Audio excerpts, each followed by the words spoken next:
السلام علیکم ورحمۃ اللہ وبرکاتہ۔ الحمدللہ والصلاة والسلام علی رسول اللہ، اما بعد۔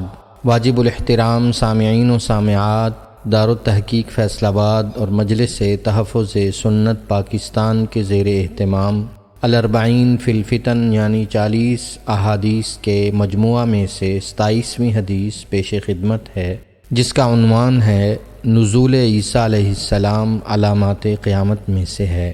عن حذیفہ بن اسید الغفاری رضی اللہ عنہ قال اطلع النبی صلی اللہ علیہ وسلم علینا ونحن نتذاکر فقال ما تذاکرون قالوا نذکر الساعة قال انها لن تقوم حتى ترون قبلها 10 آیات فذكر الدخان والدجال والدابة وطلوع الشمس من مغربها ونزول عيسى بن مريم ويأجوج ومأجوج وثلاثة خسوف، خسف بالمشرق وخسف بالمغرب وخسف بجزيرة العرب وآخر ذلك نار تخرج من اليمن تطرد الناس إلى محشرهم۔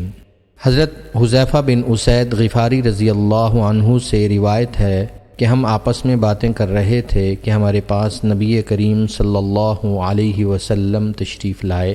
نبی کریم صلی اللہ علیہ وسلم نے فرمایا تم کیا گفتگو کر رہے تھے؟ صحابہ کرام رضوان اللہ علیہم اجمعین نے عرض کیا ہم قیامت کا تذکرہ کر رہے تھے۔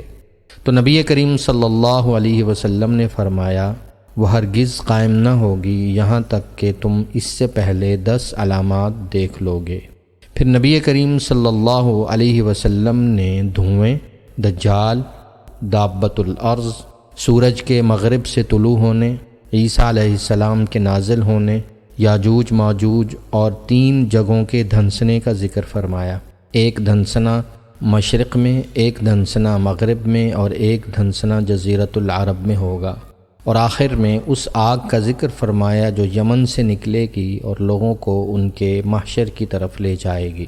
اس حدیث کی تشریح پیش خدمت ہے کہ نبی کریم صلی اللہ علیہ وسلم نے جن 10 نشانیوں کا تذکرہ کیا انہیں ہی قیامت کی بڑی نشانیاں کہا جاتا ہے۔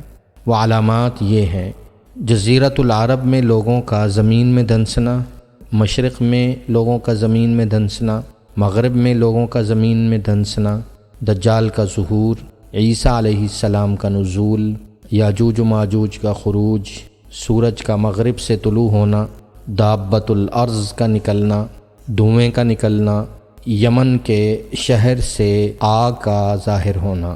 ان علامات میں نبی کریم صلی اللہ علیہ وسلم نے مطلقاً 10 نشانیوں کا ذکر فرمایا ہے، لیکن اس سے ترتیب معلوم نہیں ہوتی۔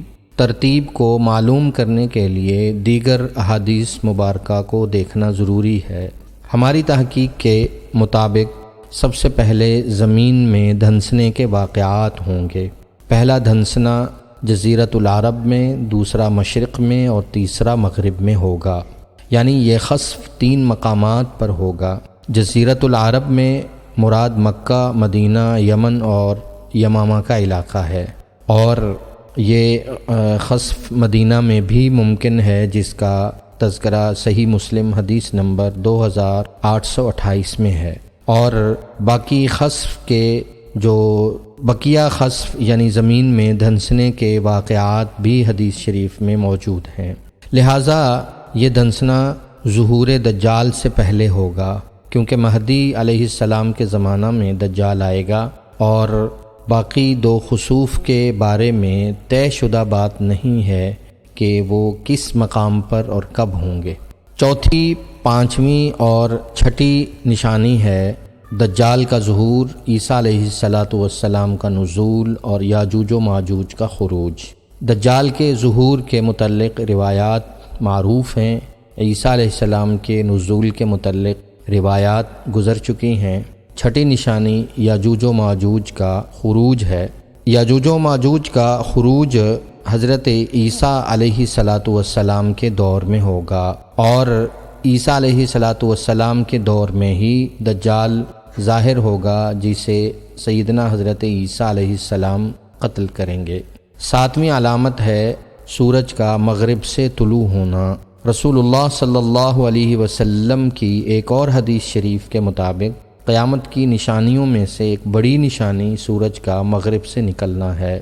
سورج کے مغرب کی طرف سے نکلنے کو قیامت کی وہ نشانی کہا جاتا ہے کہ جس کے بعد ایمان لانا نفع نہ دے گا۔ 8ویں نشانی سورج کے مغرب سے طلوع ہونے کے ساتھ ساتھ دابۃ الارض کے خروج ہونے کی ہے۔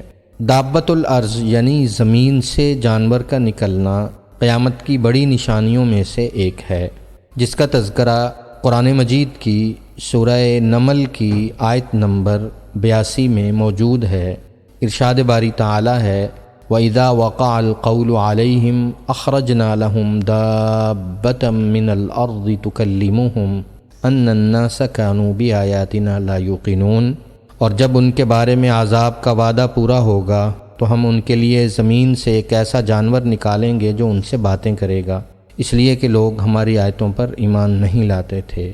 دابۃ الارض یعنی زمین سے جانور کے نکلنے کے بارے میں روایات مختلف ہیں۔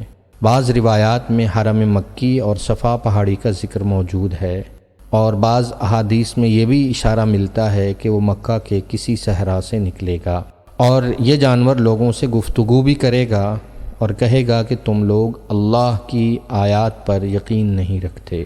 9ویں نشانی ہے دھوئیں کا نکلنا۔ دخان عربی زبان میں دھوئیں کو کہتے ہیں۔ آخری زمانہ میں دھوئیں کا ظہور قیامت کی ان بڑی نشانیوں میں سے ہے جن کا ثبوت قرآن و حدیث میں موجود ہے۔ چنانچہ سورہ دخان میں یہ آیت موجود ہے جس کی طرف اشارہ ملتا ہے۔ ارشاد باری تعالی ہے اعوذ باللہ من الشیطان الرجیم فارتقب یوم تأتی السماء بدخان مبین، سورہ دخان آیت نمبر 10۔ تو تم اس دن کا انتظار کرو جب آسمان سے صاف دھواں نکلے گا۔ مسند احمد میں حدیث نمبر 9752 میں اس بات کی تفصیل موجود ہے کہ جب دھواں ظاہر ہو جائے تو لوگوں کا ایمان معتبر نہ ہوگا اور نیک اعمال فائدہ نہ دیں گے۔ دخان یعنی دھوئیں کا ظاہر ہونا پہلے ہے، یا سورج کا مغرب سے طلوع ہونا پہلے ہے، یا دابۃ الارض کا زمین سے نکلنا پہلے ہے، اس بارے میں کوئی واضح دلیل موجود نہیں۔ البتہ یہ بات بالیقین کہی جا سکتی ہے کہ یہ تینوں علامات ایک دوسرے کے بہت قریب ہیں۔ 10ویں علامت ہے یمن سے آگ کا نکلنا۔ یہ قیامت کی آخری نشانی ہے۔ ایک روایت میں یمن کے شہر عدن کا بھی ذکر ہے، دونوں میں تضاد نہیں کیونکہ عدن یمن کا ہی شہر ہے۔ ایک روایت میں حضرموت سے آگ کے نکلنے کا تذکرہ ہے، جس کے بارے میں محدثین فرماتے ہیں محدثین کے مطابق اصل آگ حضرموت سے ہی نکلے گی جو عدن کا آخری علاقہ ہے، اور یہ آگ آگے بڑھتی چلی جائے گی۔ محدثین کے مطابق قیامت کی ابتدائی نشانیوں میں سے بھی ایک آگ کے نکلنے کا تذکرہ ہے، وہ اس نشانی کے علاوہ اور نشانی ہے۔ اس ضمن میں سب سے پسندیدہ بات مشہور محدث علامہ محمد عبد الرحمن مبارک پوری رحمہ اللہ نے کی۔ وہ فرماتے ہیں ظاہر بلکہ طے شدہ بات یہی ہے کہ مذکورہ نشانیوں کی ترتیب میں توقف کیا جائے اور اسے اللہ تعالیٰ کے حوالے کر دیا جائے، یعنی یہ نشانیاں ظاہر تو ہوں گی لیکن ان کی ترتیب کے بارے میں کوئی حتمی بات نہیں کہی جا سکتی۔ اللہ جل شانہ ہم سب کو فتنوں سے محفوظ فرمائے اور دین کے غلبہ کے لیے قبول فرمائے، آمین یا رب العالمین۔